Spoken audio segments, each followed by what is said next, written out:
Hi mga loves, nandito ngayon ako sa Kalang, nanood ng volleyball. Yes, gawain ito ng bawat Pilipino, bawat kababayan ko dito sa Singapore, lalo na sa mga kapwa ko OFW. Every Sunday may laro po dito. Sometimes may one day league. Ayan po, isa lamang paraan sa libangan nila. Ayan. Kita nyo po, yan. Iba't iba pong team yan. Hindi ko po kilala.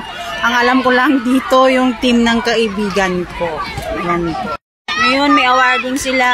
Ayan, may sumasayaw. Bago yung awarding, may sayaw muna mga loves. Ayan po. Hindi ko po alam, hindi ko kilala yan kasi sumama lang ako dito sa kaibigan ko.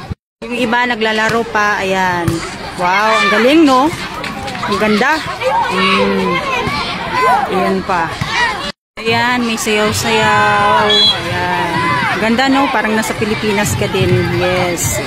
Ganito ang day off ng mga kapwa ko OFW sa Singapore. Ito may naglalaro din. Hindi ko alam kung anong team to. Ayan. Rain or shine. Rain or shine man. May laro. Tuloy-tuloy. Yan po. Ayan. Kita yung mga nagsasayaw. Sayano. Oh, nasak ako nandito si ano, nak. Ayan.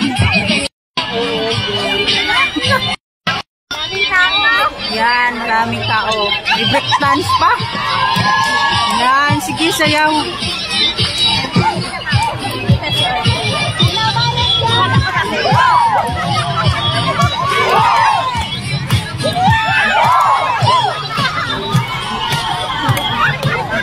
Yan, so mula nung umaraw man, tuloy ang kasiyahan dito. See, kita niyo yan. Yan ang kaibigan ko, may award to ba? Hindi ko alam, kukuha ng award. Yes. Yan. Makakatanggap po ng award. See, nakikita niyo kung saan akong lupalop mag-day off. Ayan, nakarating na naman ako dito. Dati, sumasali ako din, pero ngayon hindi na. Char! I don't like you guys. So, hanggang dito na lang ulit guys. Sa susunod na naman, maulan na, malapit na rin ang uwian. So, maaga akong uwi ngayon. Ayan, nag-uumpisa na yung awarding. So, good luck sa mga nanalo. Pagbutihin pang paglalaro sa susunod. Yan. So, ayan yung kaibigan ko, may kausap cellphone. Hindi ko alam, baka yung minamahal niya. Char. So, hanggang sa ulit mga loves. Dito lang ulit. Bye! God bless!